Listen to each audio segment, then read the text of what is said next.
Sunday இன்றைக்கி எங்களோட 11th wedding anniversary. ரொம்ப வருஷம் கழித்து சண்டே வந்திருக்கு. ஆனாலும் எதுவும் பிளான் பண்ணலை, ஏன்னா கண்டிப்பாக பிஸியாக தான் இருப்போன்னு தெரியும். ஸோ லாஸ்ட் மினிட்ல பார்த்துக்கலான்னு விட்டுட்டோம். நினச்ச மாதிரியே பசங்க கூட ஃபுல்லி பேக்டு. பசங்களுக்கு டியூஷன், பர்த்டே பார்ட்டி, அடுத்து 2 பேருக்கும் பேக் டு பேக் செஸ் கிளாஸ்னு டே ஃபுல்லாக பசங்களுக்காக புக்டு. லாஸ்ட்டு சண்டே தான் லண்டன் வெஸ்ட்ஃபீல்டு போய் ஷாப்பிங்கும் முடிச்சு அப்படியே எல்ஃபோர்டு முருகன் கோயிலுக்கும் போயிட்டு வந்திருந்தோம். ஸோ இன்றைக்கி ரிலாக்ஸ்டாக வீட்லேயே இருக்கலான்னு ஃப்ரீயாக விட்டுட்டோம். காலையில் பெரிய பொண்ணுக்கு டியூஷன் இருக்குது. அதுக்கு முன்னால் ஹோம்ஒர்க் முடிக்கலான்னு மார்னிங் தான் ஒர்க் பண்ணிகிட்டு இருந்தா. அவளுக்கு முடிச்சுட்டு சின்ன பொண்ணு ஃப்ரெண்டுக்கு பர்த்டே பார்ட்டி, அதுக்கு கிஃப்டெல்லாம் பேக் பண்ணிகிட்டு இருந்தாங்க. இதெல்லாம் விட ட்ராப் ஆஃப் அண்ட் பிக்கப் தான் பெரிய வேலை. இப்போ தான் 2 வீக்ஸாக நான் ஒர்க் ஃப்ரம் ஹோம் ஆரம்பித்த பிறகு என்ன ட்ராப் பண்ணி பிக்கப் பண்ணுற வேலை ஹஸ்பண்டுக்கு குறைஞ்சிருக்கு. பதிலுக்கு பசங்க கமிட்மெண்ட்ஸ் ஏறிக்கிட்டே போகுது.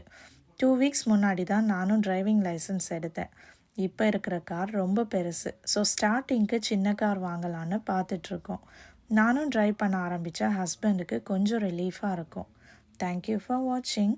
இன்னொரு வீடியோவில் பார்க்கலாம்.